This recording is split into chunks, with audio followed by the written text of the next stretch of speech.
Assalamualaikum warahmatullahi wabarakatuh. Hamdan wa syukranillah.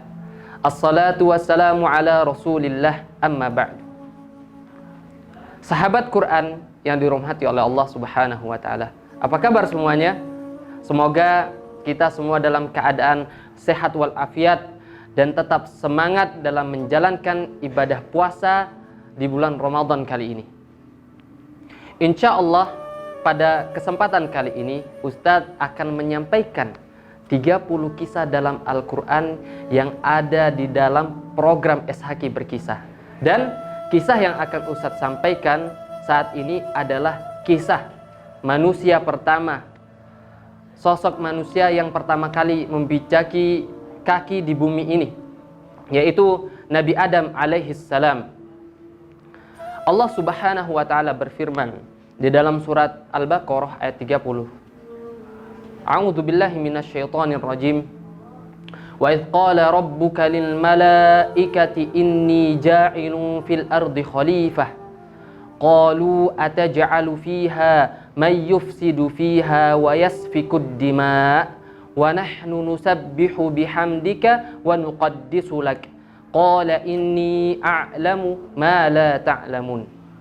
Yang artinya, ingatlah wahai Muhammad, ketika Tuhanmu berfirman kepada para malaikat, sesungguhnya aku hendak menjadikan seorang khalifah di muka bumi ini.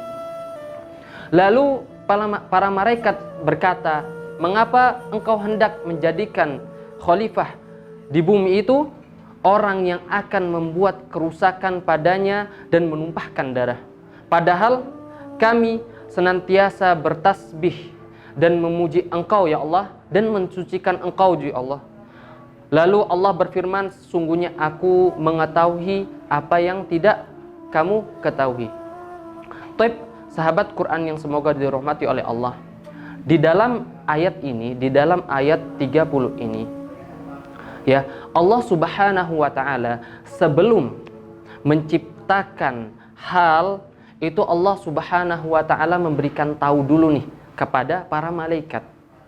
Jadi para malaikat diberitahu dulu oleh Allah bahwa Allah subhanahu wa ta'ala menciptakan sosok khalifah atau pergantian ya di bumi ini, yaitu manusia.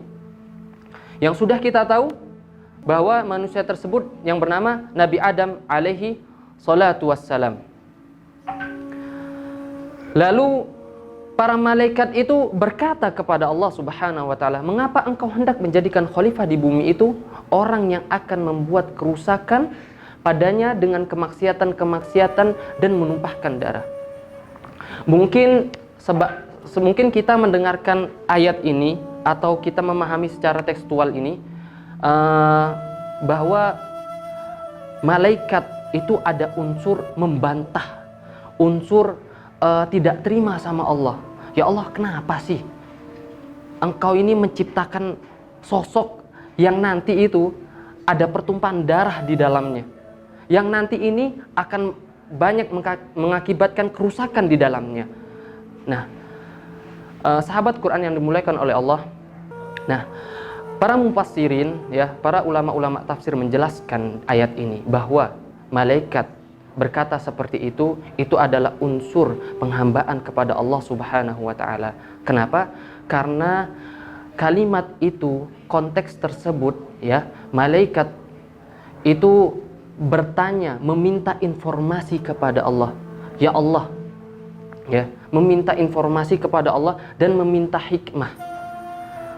Di dalam surat Al-Baqarah ayat 30 ini ya, Allah subhanahu wa ta'ala ya dijelaskan, tafsir As-Sa'di, ini adalah permulaan penciptaan Nabi Adam alaihi salatu wassalam, bapak moyang manusia, dan keutamaan beliau, dan bahwasanya Allah Ta'ala ketika ingin menciptakannya, Allah mengabarkan dulu kepada para malaikat tentang hal tersebut. Jadi Allah tidak asal main menciptakan A, menciptakan B, tidak. Akan tetapi di dalam konteks ini, dan dibawakan juga di dalam tafsir As-Sa'di, beliau menjelaskan bahwa Allah subhanahu wa ta'ala memberikan kabar dulu kepada malaikat, lalu menciptakan apa yang dikabarkan Allah kepada para malaikat. dan bahwasanya Allah Ta'ala menjadikannya sebagai khilafah di bumi. Lalu para malaikat berkata, mengapa engkau hendak menjadikan khalifah di bumi itu orang yang akan membuat kerusakan padanya dengan kemaksiatan dan menumpahkan darah?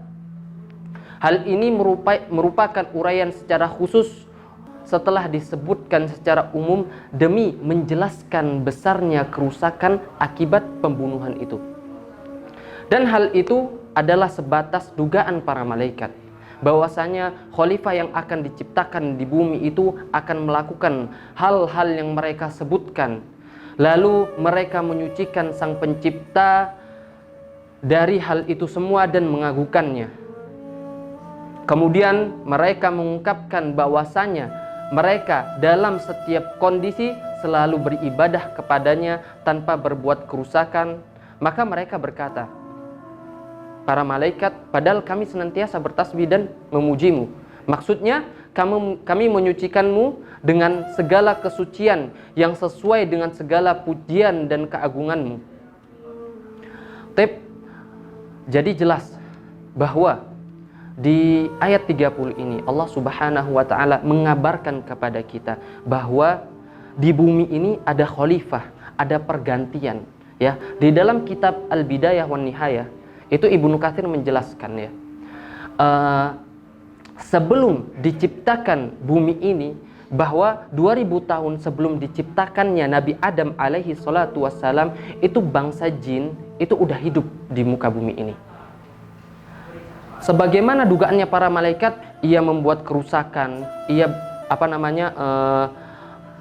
saling menumpahkan darah, dan itu tidak semua, hanya bagian. Makanya malaikat mengatakan kepada Allah, ya Allah, masa mau ngulang lagi ya Allah, engkau menciptakan hal yang sama dari sebelumnya. Itulah dugaan para malaikat. Akan tetapi Allah menutup ayat ini dengan perkataan, aku lebih mengetahui daripada engkau. Lanjut di ayat 31,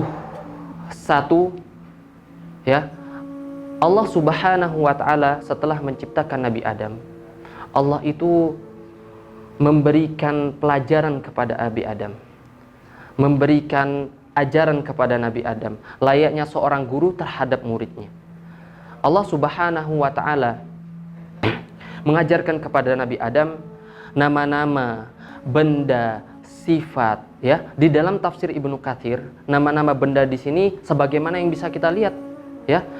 Kursi, meja, lemari, terus tembok, pepohonan, ya, seperti itulah Allah mengajarinya. Tapi yang lebih sahih di dalam tafsir Ibnu Katsir ini, beliau menjelaskan bahwa nama-nama yang Allah ajarkan kepada Nabi Adam ini adalah nama-nama keagungannya, nama-nama dan sifat Allah yang Nabi lain tidak diajarkan selain Nabi Adam alaihissalam. Lalu setelah itu di dalam ayat 34 Allah Subhanahu wa Ta'ala menyuruh, ya, pada saat itu hanya ada makhluk iblis, malaikat dan Nabi Adam. Allah Subhanahu wa Ta'ala itu menyuruh kedua itu, malaikat dan iblis, untuk sujud ke Nabi Adam. Semuanya sujud kecuali siapa? Iblis.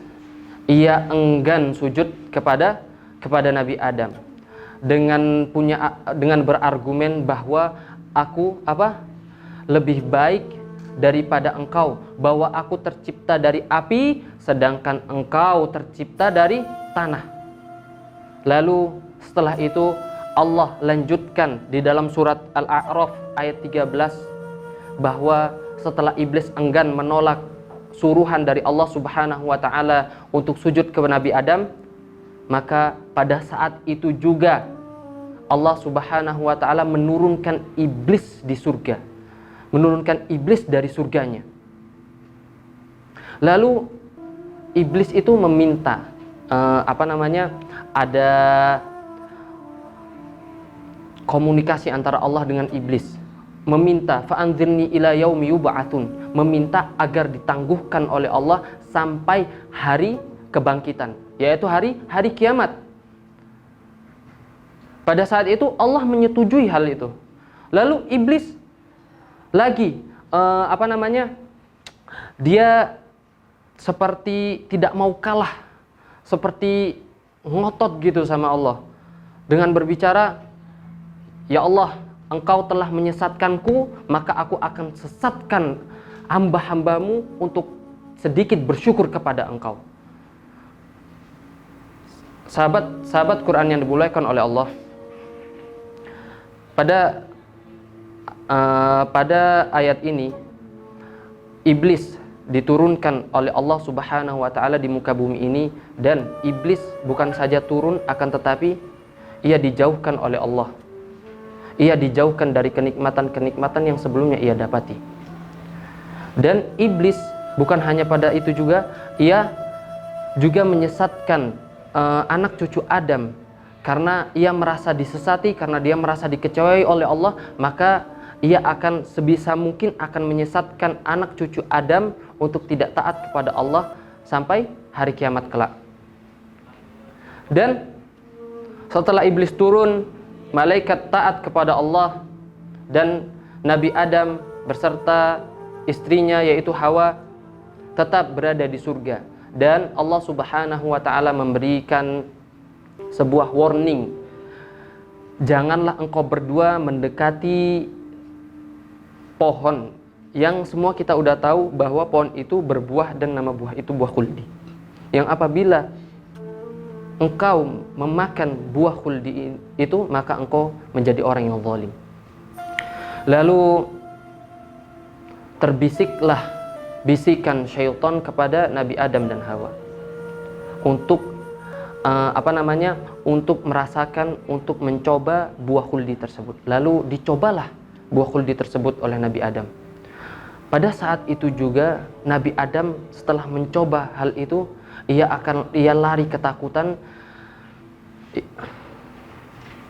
Pada saat itu Nabi Adam lari ketakutan, ingin kabur, akan tetapi di dalam tafsir Nabi Adam diikat oleh pohon itu, dan pada saat itu juga Allah Subhanahu wa taala memerintahkan keduanya turun dari surga dan berada di muka bumi ini. Ibrah yang bisa kita ambil dari kisah ini yaitu teman-teman,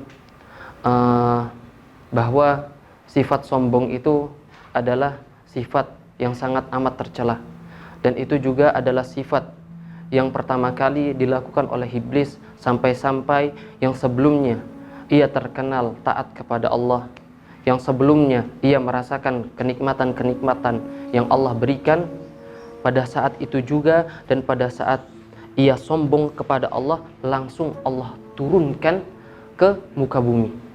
Lalu bagaimana dengan kita? Ya,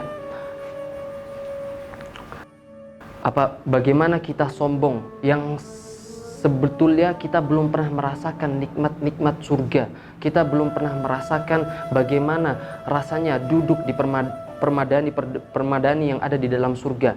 Nah, betulnya kita harus semangat menjauhkan sifat sombong ini, yang sebagaimana sombong yang sudah dikabarkan oleh Rasulullah SAW. Ya, sombong itu bukan orang yang memakai pakaian yang baik, bukan. Akan tapi sombong itu adalah orang yang menolak kebenaran dan merendahkan manusia. Dan juga Rasulullah SAW menjelaskan tentang kesombongan, bahwa sedikit pun, ya, sekecil apapun ada kesombongan di dalam hati kita, sungguh ia tidak masuk ke dalam surganya Allah. Sahabat Quran yang dirahmati oleh Allah, untuk kisah yang kedua saksikan kembali program SHQ Berkisah episode berikutnya. Jazakumullahu khairan katsiran atas perhatiannya. Sekolah Hafidz Quran, bertauhid, berbakti, cerdas, berakhlak. Allahu Akbar. Assalamualaikum warahmatullahi wabarakatuh.